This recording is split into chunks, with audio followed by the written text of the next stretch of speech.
नमस्कार, मैं रवीश कुमार। अभी तक आप राष्ट्र के नाम संदेश सुना करते थे। जब किसी को लगे कि सेठ देश को अपनी जेब में रखने लगा है, तब राष्ट्र के नाम संदेश सुनना बंद कर दीजिए। सेठ के नाम संदेश सुनाना शुरू कर दीजिए। आप चाहें तो अपने रेडियो चैनल पर सेठ की बात भी शुरू कर सकते हैं। संडे के दिन आज़ादी के आंदोलन के समय भारत के कई सेठों ने अपना बिजनेस दांव पर लगा दिया, इसलिए कि भारत आज़ाद हो और लोकतंत्र कायम हो। अब उसी आज़ाद भारत में कुछ सेठ ऐसे हैं जो लोकतंत्र और अभिव्यक्ति की आज़ादी को कुचलने के नए नए तरीकों में हिस्सेदार बनते जा रहे हैं। इसलिए सेठ के नाम संदेश जारी कर रहा हूं। कारोबार बहुत साफ है मेरी समझ में कि देश और समाज के लिए अत्यंत जरूरी है। दुनिया के अन्य देशों की तरह हमारे देश के सेठों ने भी समाज को बहुत कुछ दिया है, लेकिन हर सेठ को आप उसी एक चश्मे से नहीं देख सकते हैं। बहुत सारे सेठ होते हैं जो बहुत मेहनत करते हैं, अपना उत्पाद बनाते हैं, उस उत्पाद को लेकर दुनिया में विश्वास हासिल करते हैं, दूसरे अच्छे उत्पादों से प्रतिस्पर्धा करते हैं, पैसा कमाते हैं, समाज और देश को देते हैं। मगर दो चार सेठ ऐसे होते हैं जो राजनीति के बेहद खास होते हैं। उन्हें हर चीज का ही ठेका मिल जाता है, जंगल से लेकर बंदरगाह, आसमान से लेकर जमीन तक का। ऐसा लगता है कि बाकी किसी सेठ को बिजनेस करना नहीं आता है। ऐसे सेठ का सारा कारोबार आप देखेंगे कि सरकार की संपत्ति के आसपास घूमता है। इस तरह के सेठ का मूल्यांकन आपको अलग से करना चाहिए। सभी को सभी में मत मिलाइए। यह उन सेठों की तरह नहीं है जो गली नुक्कड़ पर गर्मी सर्दी बरसात में हड्डियां गलाते हैं और बिजनेस करते हैं। ऐसे ही दो चार सेठों के लिए यह सेठ के नाम संदेश है। इनका बिजनेस सरकार की गोद में बैठकर होता है, इसलिए इन्हें आप गोदी सेठ कह सकते हैं। जैसे गोदी मीडिया होता है, वैसे ही भारत में गोदी सेठ आ गए हैं।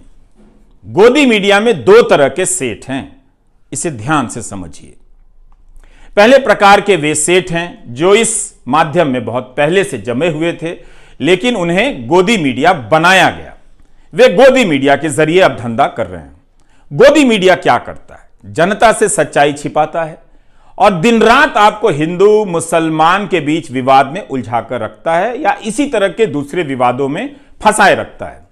तो गोदी मीडिया देश का पहला ऐसा बिजनेस है जिसमें हजारों लोग इस बात के लिए घर से निकलते हैं कि दफ्तर पहुंचकर खराब से खराब प्रोडक्ट बनाएंगे। ऐसा कहीं बिजनेस आपने देखा है? घटिया प्रोडक्ट बनाने के लिए लोग घरों से निकल रहे हैं, कम लागत में बना रहे हैं ताकि आप खुशी खुशी मुफ्त में आपको मिले और समझे कि आप ग्रहण कर रहे हैं। ये लोग घर से निकलते हैं कि हम पत्रकारिता करने जा रहे हैं, यही बताकर निकलते हैं, लेकिन पत्रकारिता के नाम पर दफ्तर पहुंचकर जहर फैलाने का काम करते हैं। केवल जहर ही नहीं, जनता तक दूसरी सूचनाएं ना पहुंचे, जनता की बात सरकार तक और जनता तक ना पहुंचे, इसके लिए गजब गजब का प्रपंच रचते हैं। लेकिन अब जनता कुछ कुछ समझने लगी है। समझ रही है जनता कि नफरती डिबेट से उसका भला नहीं हो रहा है। जिन बच्चों को डॉक्टर बनाने में ध्यान देना चाहिए, वे दंगाई बनाने के खेल में फंसाए जा रहे हैं। उसकी मानसिकता का प्रसार हो रहा है। तो कोई भी नहीं चाहेगा कि उसका बच्चा दंगाइयों की मानसिकता के साथ बड़ा हो। तो अब यहां से बदलाव का रास्ता खोजा जा रहा है। आपके लिए नहीं बदलना है, किसी और तरीके से बदलना है ताकि आपको झांसा दिया जा सके कि यह कोई दूसरा मीडिया है, उनसे अलग है। यह बात आपको समझनी है।